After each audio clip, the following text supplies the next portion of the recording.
एक समय की बात है, आरामदायक शहर मणिविल में दो युवा दोस्त रहते थे, एमा और लियम। वे जिज्ञासु थे और दुनिया के बारे में सीखने के लिए उत्सुक थे, खासकर पैसे के मामले में। एक धूपशीत दोपहर में उन्होंने एमा के खुरदार बलकन में एक पुराने संदूक में मिल जाता है, जिसमें निवेश के बारे में धूलित किताबें और चमकदार सिक्कों से भरी एक जार थी। रुचिकर्षित होकर एमा और लियम ने किताबें पढ़ना शुरू किया। उन्होंने स्टॉक्स, बॉन्ड्स और पैसे को बढ़ावा देने की अवधारणा के बारे में सीखा। जितना ज्यादा वे पढ़ते, उतनी आध्यात्मिक हो जाती थीं। उन्होंने महसूस किया कि वे भी बच्चे अगर समझदारी से करें तो निवेश कर सकते हैं। सिक्कों की जार को उनकी शुरुआती बिंदु बनाकर एमा और लियम ने अपने नवागंतुक ज्ञान को क्रियान्वित करने का निर्णय लिया। वे ने अपने भत्ते के पैसे का कुछ हिस्सा मिलाकर एक छोटे से निवेश तंतु बनाया।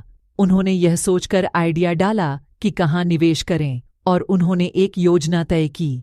वे उन कंपनियों में निवेश करेंगे जो उनकी पसंदीदा उत्पाद बनाती हैं और जिनमें वे विश्वास करते हैं। उनका पहला निवेश एक खिलौने कंपनी में हुआ जो पर्यावरण के दृष्टिकोण से सहयोगी खिलौने बनाती थी। एमा को पर्यावरण की मदद करने वाले खिलौनों की विचारधारा पसंद आई और लियम को प्लास्टिक की कचरे को कम करने में रुचि थी। उन्होंने कंपनी के स्टॉक में अपने पैसे का कुछ हिस्सा निवेश किया। प्रति सप्ताह वे कंपनी की प्रदर्शन और उसकी खबरें ऑनलाइन पर ट्रैक करते थे। जैसे जैसे समय बीता, खिलौना कंपनी की स्टॉक मूल्य में वृद्धि होने लगी। एम्मा और लियम अपनी सफलता से बहुत उत्साहित थे। उन्होंने अपनी कमाई को पुनः निवेश किया, निवेश कोष में जोड़ते गए। उनकी जिज्ञासा बढ़ी और उन्होंने एक और कंपनी में निवेश करके अपने पोर्टफोलियो का विविधीकरण करने का निर्णय लिया। इस बार उन्होंने एक तकनीकी कंपनी का चयन किया जो बच्चों के लिए शैक्षिक ऐप्स विकसित कर रही थी।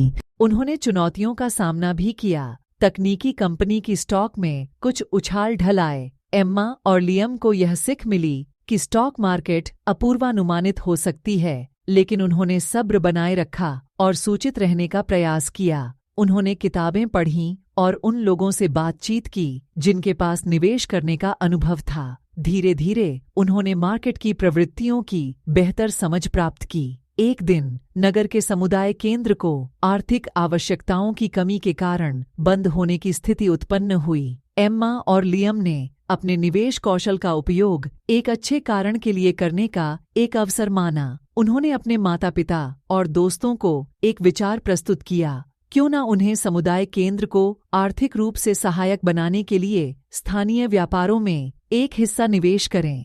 उनका प्रस्ताव समर्थन प्राप्त करने में सफल रहा और उन्होंने एक बेकरी, एक किताब करदानी और एक छोटी सी बगीचा दुकान में निवेश किया। ये स्थानीय व्यवसाय सफल रहे और उनके लाभ का एक हिस्सा समुदाय केंद्र का समर्थन करने के लिए उपयोग हुआ। एम्मा और लियम ने सीखा कि निवेश सिर्फ पैसे कमाने के बारे में नहीं है, यह उनके शहर पर सकारात्मक प्रभाव डाल सकता है। जैसे जैसे वर्ष बीते, एम्मा और लियम का निवेश फंड बढ़ता गया। वे सीखते रहे, अपने रणनीतियों को अनुकूलित करते रहे और नए निवेश अवसरों की खोज में जुटे रहे।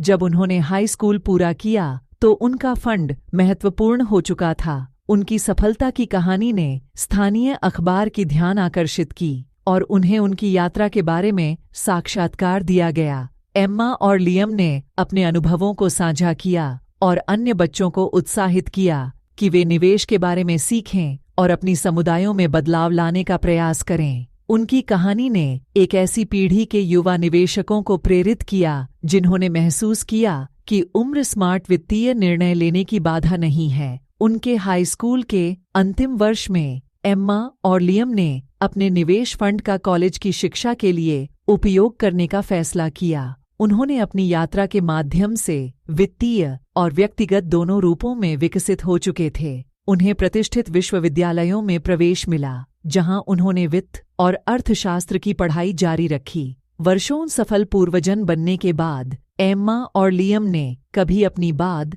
सादी शुरुआतों को नहीं भूला। उन्होंने एक छात्रवृत्ति फंड स्थापित किया ताकि युवा छात्र अपनी शिक्षा और सपनों का पीछा कर सकें। वे चमकते हुए सिक्कों की बर्तन में जो उनकी निवेश यात्रा की शुरुआत की थी, अब मणिविल के समुदाय केंद्र में सम्मान के स्थान पर आराम से रह गई। जो दो जिज्ञासु बच्चों ने हासिल किया था, न केवल वित्तीय रूप में बल्कि अपनी दुनिया को बेहतर बनाने में।